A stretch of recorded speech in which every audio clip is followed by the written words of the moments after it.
അസ്സലാമു അലൈക്കും വറഹ്മത്തുള്ളാഹി വബറകാതുഹു. പ്രിയ സഹോദരങ്ങളെ, കേരളക്കരയിൽ ഒരു ഞെട്ടിപ്പിക്കുന്ന ഒരു ഗാനം ഇറങ്ങിയല്ലോ. പടച്ചോൻ സി എം ആണെന്ന ഈ ഗാനം. പല മുസ്ലിയാക്കന്മാരും ഈ ഗാനം കേട്ട് ഞങ്ങളല്ല ഇതിന് കാരണക്കാർ, ഇങ്ങനെ പല ന്യായവും പറഞ്ഞ് ഇപ്പോൾ കൈവഴിയുന്നു. ഇരു സമസ്തയിലുള്ള നേതാക്കളോടും പറയാനുള്ളത്, നിങ്ങൾക്ക് എങ്ങനെ കൈവഴിയാൻ സാധിക്കും?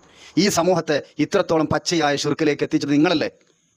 ഈ പാട്ട് അതല്ലെങ്കിൽ ഈ ഒരു ഗാനം ഇറങ്ങിയതിന് ശേഷമാണോ സി എം മടവൂർ ദൈവമായത്?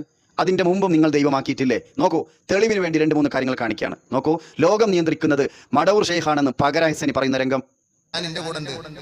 അപ്പൊ സി എം ഒരു ഇങ്ങോട്ട് വന്നു, തങ്ങളെ നിങ്ങൾ എന്റെ പേരിൽ തർക്കിക്കാം, ഞാൻ അവിടെയും ഉണ്ടാകും ഇവിടെയും ഉണ്ടാകും. എന്നെ കുത്തുബുൽ ആലം, ഞാൻ അവിടെ ഉണ്ടാവും ഇവിടെ ഉണ്ടാവും, ഞാൻ ആലമിനെ നിയന്ത്രിക്കുന്നവനാണ്, അവിടെ ഒക്കെ ഞാൻ ഉണ്ടാവും. കേട്ടല്ലോ. അതുപോലെ ട്രെയിനെയും ഫ്ലൈറ്റിനെയും അദ്ദേഹം നിയന്ത്രിക്കുന്നുണ്ട്. പറയുന്ന ഭാഗം കേട്ട് നോക്കൂ. അതാണ് സി എം വലി. ഫ്ലൈറ്റ് നിയന്ത്രിക്കും, ട്രെയിനും നിയന്ത്രിക്കും, ഒക്കെ നിയന്ത്രിക്കും. അതുപോലെ തന്നെ സി എം അറിയാതെ ഈ ലോകത്ത് ഒരു ഇല പോലും അനങ്ങില്ല പറയുന്നത് മുസ്ലിയാക്കന്മാരാണ്. കേട്ടു നോക്കൂ.